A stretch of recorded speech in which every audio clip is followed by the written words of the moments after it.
দেখতে পাচ্ছেন আমাদের এই গ্রামে অনেক সুন্দর পরিবেশ আছে, কিন্তু এখানে অনেক জঙ্গল। লেটস এক্সপ্লোর ইট।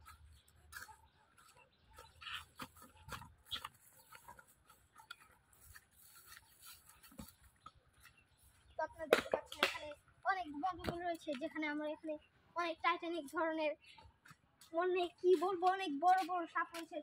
চলুন এদিক দিয়ে আমরা এক্সপ্লোর করি।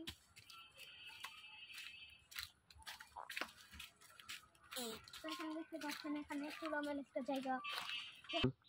তো আপনারা দেখতে পাচ্ছেন এখানে অনেক ছোট ছোট গাছপালা আছে, যেগুলো এখানে অনেক ধরনের গাছপালা আছে যেগুলো আমাদের হার্বাল উপকার করে। এখানে আরেকটি দেখতে পাচ্ছেন, এখানে একটি সস্তা হোয়াইট বেয়ার। তুমি বসো। সস্তা হোয়াইট বেয়ার দেখতে পাচ্ছেন যে সে এখানে জঙ্গলে অনেক দুর্ভিক্ষ রয়েছে, তাহলে আমরা তাকে সাহায্য করবো একটি তেলের বোতল দিয়ে। তো এখানে দেখতে পাচ্ছেন অনেক একটি দুর্ভিক্ষ একটি হোয়াইট বেয়ার, যেটাকে আমরা সাহায্য হচ্ছে না, তার জন্য আমরা তাকে সাহায্য করব। আমরা দেখতে পাচ্ছি পুষ্টি গ্লোর একটি কোম্পানি, যেটা আপনার স্বাস্থ্যে অনেক ক্ষতি করবে না। দেখতে পাচ্ছেন অনেক রোগা পাতলা এই হোয়াইট বেয়ারটি কষ্ট হচ্ছে। নাও এই তেল দিয়ে, এই পুষ্টি গ্লোরি তেল দিয়ে তুমি তেলে ভাজা এই মাছটি খাবে। এই পুষ্টি গ্লোরি বুঝতে পারলে তাহলে তোমার শরীর মজবে। নাও এখন যাও, ওই জায়গা থেকে যাও। তো আপনারা দেখতে পাচ্ছেন, চলেন আমরা আরো এক্সপ্লোর করি। তো এখানে যাচ্ছি আমরা, এখানে অনেকই আছে ওই জায়গায় কবরস্থান। স্যাডলি বলতে গেলে ওইটা আমার দাদুর এবং দাদার কবরস্থান।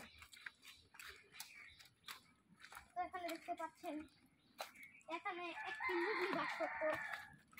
আপনারা জানেন কি না জানেন, এখানে একটি মুগলি জঙ্গল বুকের একজন বাস করত, যে এখান থেকে চলে গেছে সেই পুষ্করিণীতে মরে। এই পুষ্করিণীটা ক্যাপচার করো।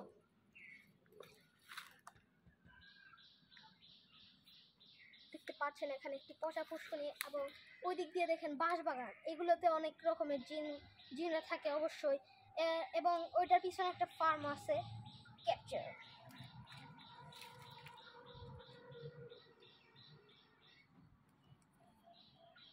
তো আপনারা দেখতে পাচ্ছেন এখানে অনেক বড় একটি গাছ, যেটা অনেক হিস্টোরি আছে। এখানে অনেক মানুষই মারা গেছে হয়তো এই জায়গায়। অবশ্য আমি এই জায়গায় উঠে এই গাছটা একটু দেখাও। এই গাব গাছে উঠে একবার আমি পড়তে নিয়েছিলাম, আল্লাহ বাঁচিয়েছিল যে আমি পড়িনি। তো এখানে চলেন আমরা দেখি।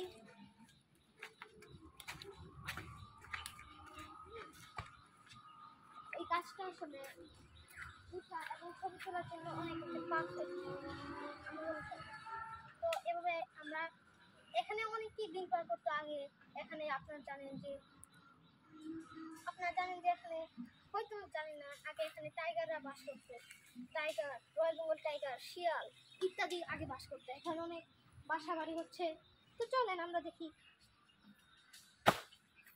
তো এখানে দেখতে পাচ্ছেন এখানে অনেক গাব রয়েছে, যেগুলো অনেক শীতকালের মধ্যে দিকে এগুলো গাছ অনেক ভালো লাগে। তো এখানে আমরা যখন জানতে পারছি যে এত বড় একটি যে এত ভাই, যে এখানে গরিবের হোয়াইট বিয়ার হাঁটছিস কেন? গরিবের হোয়াইট বিয়ার হাঁটবে।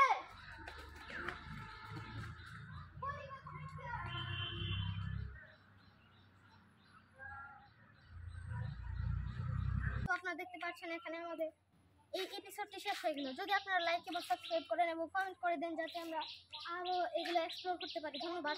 এবং সে একজন গরিবের হোয়াইট বিয়ার, তাকে অবশ্যই তাদেরকে সাহায্য করার জন্য অবশ্যই সাবস্ক্রাইব করুন। ধন্যবাদ।